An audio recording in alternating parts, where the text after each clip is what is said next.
And so thank you very much for the kind introduction and for this opportunity to join the Center for International Governance Innovation for this International Conference on Climate Change.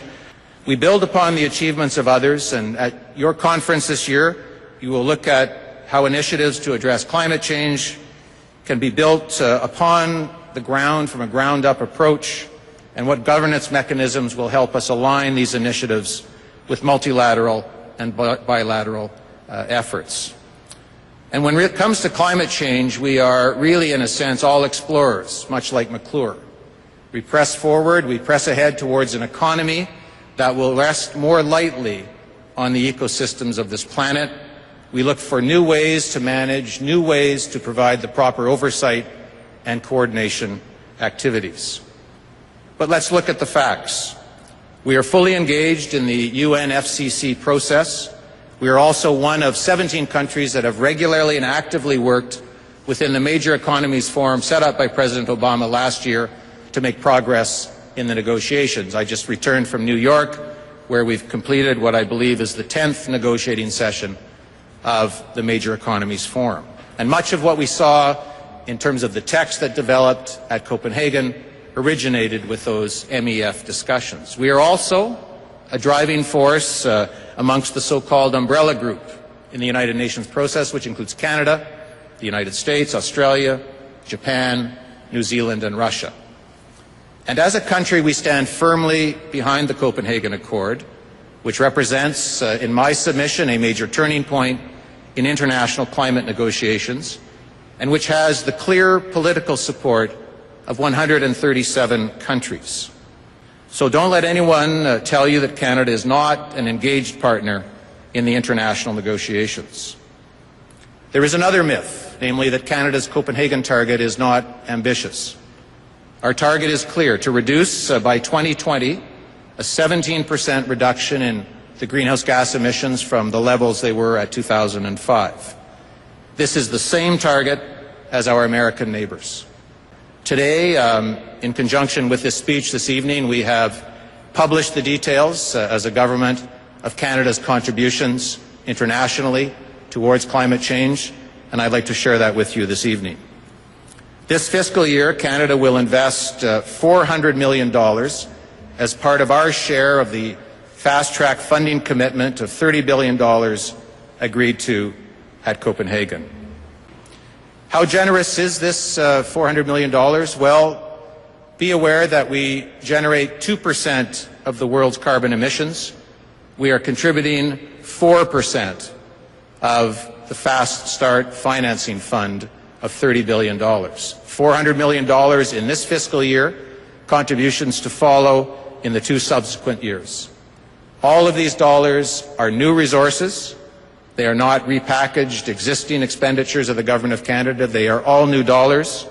They represent a 500% increase in the amount that the Government of Canada has invested in international climate change efforts over the past several years. There is a myth as well that Canada is not ambitious domestically. But I would ask you to consider this. Over 1/2 of American electricity, United States electricity, is produced from some 650 coal-burning plants. Collectively, these plants in the United States are the largest source of greenhouse gas emissions in the world.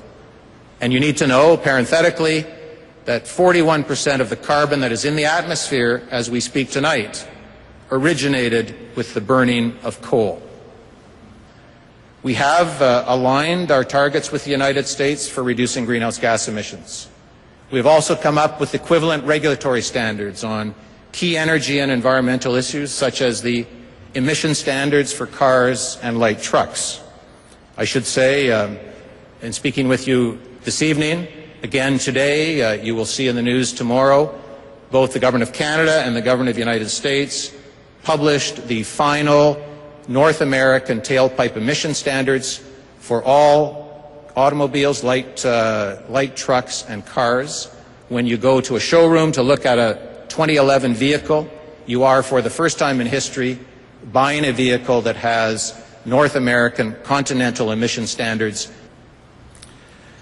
We must work together with the United States. If we do more than the Americans, we make our companies uncompetitive in a continentally integrated marketplace. But if we do less, we risk trade barriers. And I know that your conference will discuss these issues.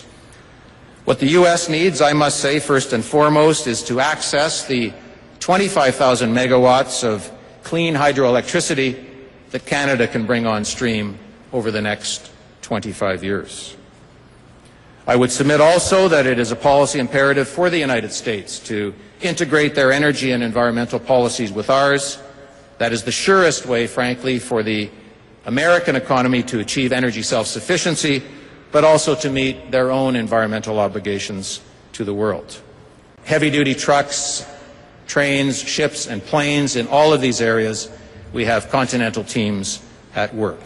And so, don't let anyone tell you that we are not aligning our policies with those of the United States, where it is possible to do so, and it is not in all circumstances.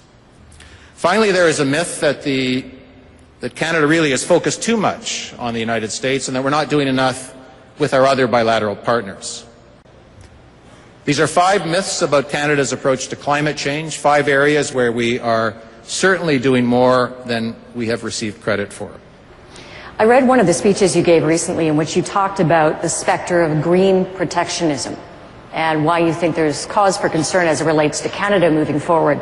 Can you give some frame of what that phrase means to you and why we should be concerned about it? Well, I've been an advocate that we work together with the United States. I don't believe that our policies need to be identical to the United States. My position has sometimes been miscast in that way. Where our circumstances dictate that we would be best off to have common policies, then we should. And that includes the transportation system because we drive the same vehicles, we manufacture them together, our trains go back and forth across the border, the ships on the Great Lakes pay no attention to which side of the line they're on. And so in transportation we should have harmonized policies. Clearly, in terms of the electricity system, we don't. What we have to worry about with the United States are protectionist measures, and I think we're seeing 2 at the moment that we are dealing with. One is the subject of renewable portfolio standards, and so we're seeing a proliferation in the United States of state-imposed limitations on what is or is not renewable energy. And frankly, these have the effect of excluding Canadian hydro from the U.S. marketplace. This is a bad thing. The most important thing we can do as North Americans is bring on Canadian hydro to eliminate some of the 650 coal-burning plants in the United States. And this is a form of green protectionism we need to arrest.